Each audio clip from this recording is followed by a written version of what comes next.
Bien, on reprend les explications. Suivez. 4, suivez. 4, conversion. Ensuite, conversion. Et nous avons schématisé une boule qui est suspendue ici.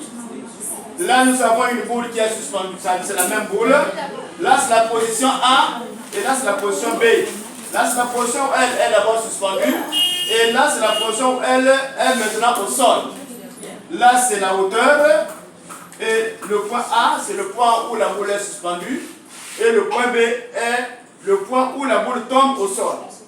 Le même schéma aussi, c'est ça que nous avons représenté. Nous avons la boule qui est ici. Par rapport au plan horizontal, nous avons ça, c'est la hauteur. Et là, c'est la position B où la boule touche le plan horizontal. Et on a, la boule est suspendue. Donc ici, la boule est suspendue. Lorsque la boule est suspendue, elle possède l'énergie potentielle. Donc parce que la boule est à une certaine hauteur du sol.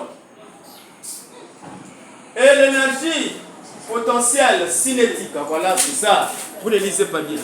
L'énergie cinétique ici est nulle. L'énergie cinétique est nulle. Cinétique.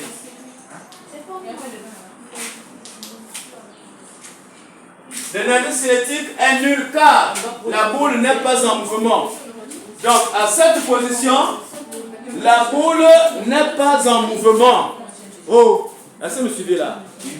À cette position, la boule n'est pas en mouvement. Elle est immobile. Et par conséquent, son énergie cinétique est nulle. On écrit énergie mécanique est égale à énergie cinétique plus énergie potentielle. Est-ce que vous suivez là? Et ici, l'énergie cinétique est égale à 0. Pourquoi? Parce que la vitesse est égale à 0. D'où on dit que l'énergie mécanique est égale à l'énergie potentielle. Hein? On se peut comprendre. Lorsque la boule tombe, elle possède l'énergie cinétique et potentielle. Donc, à cette position, lorsque la boule est ici, donc la boule possède l'énergie cinétique et l'énergie potentielle. Là aussi, lorsque la boule est ici, en cet intervalle, elle possède l'énergie cinétique et l'énergie potentielle. Par conséquent, l'énergie mécanique est égale à l'énergie cinétique plus l'énergie potentielle. Là, on peut dire que l'énergie cinétique est égale à l'énergie mécanique moins l'énergie potentielle. L'énergie potentielle égale à l'énergie mécanique moins l'énergie cinétique. C'est là où doit intervenir les exercices, s'il vous plaît. En B, la boule tombe au sol. Donc, on est maintenant ici, la boule tombe au sol. On est maintenant ici, la boule tombe au sol. À l'arrivée au sol, l'énergie potentielle est nulle. Pourquoi l'énergie potentielle est nulle? Parce que la hauteur est égale à 0.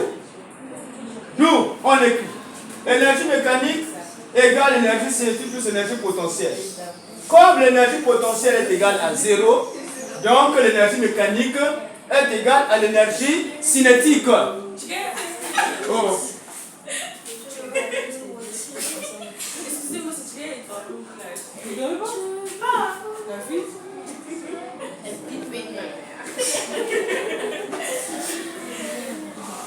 Bien, donc l'énergie mécanique est égale à l'énergie cinétique. Et comme l'énergie mécanique est constante, on dit que comme l'énergie mécanique est constante, c'est-à-dire que l'énergie mécanique garde sa valeur du début jusqu'à la fin. Et je vous ai dit, ici, quelle est la valeur de l'énergie mécanique? C'est 15 joules. Vous voyez là, à titre d'exemple. Donc si l'énergie potentielle est égale à 15 joules, c'est que l'énergie mécanique aussi est égale à 15 joules. À l'arrivée maintenant au sol, on a dit que l'énergie mécanique est maintenant égale à l'énergie cinétique. Si l'énergie mécanique est égale à 15 joules, c'est que l'énergie cinétique est égale aussi à 15 joules. Et on dit, à l'arrivée au sol, en absence de protons. Donc l'énergie potentielle de départ est égale à l'énergie cinétique à l'arrivée au sol entre parenthèses en absence des frottements de l'air. Et on écrit énergie cinétique égale énergie potentielle. Quelle est la formule de l'énergie cinétique? C'est 1 demi de m fois v au carré qui est égal à mgh. On simplifie les masses, il va nous rester v carré sur 2 égale à 2gh. Et v carré est égal à 2gh, v égale à la racine carrée de 2gh. Voilà ce que nous trouvons. Et là aussi, on peut vous demander de calculer la hauteur. Hauteur égale, donnez-moi la formule. À quoi est égale la hauteur ici finalement? Si on vous demande de calculer la hauteur. Hauteur égale H oui. égale V, racine carrée de V sur 2 fois G. Hauteur égale oui. V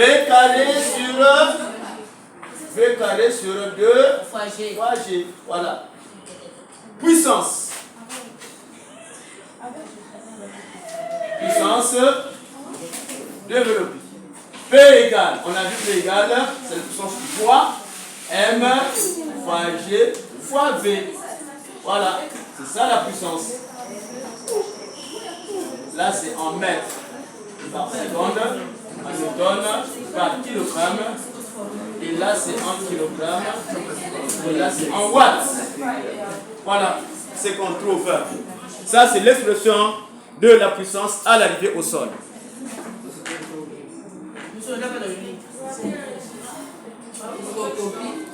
Donc puissance égale P égale à M fois G fois V. C'est la puissance à laquelle la boule touche le sol. Voilà, on a vu cette partie. Donc ici, M égale la masse. G égale pesanteur, intensité de la pesanteur.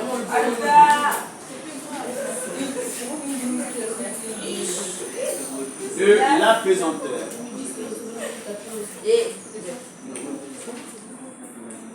Et V égale vitesse de chute.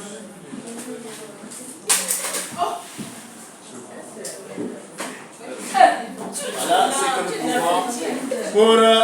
Et c'est là où termine l'énergie mécanique.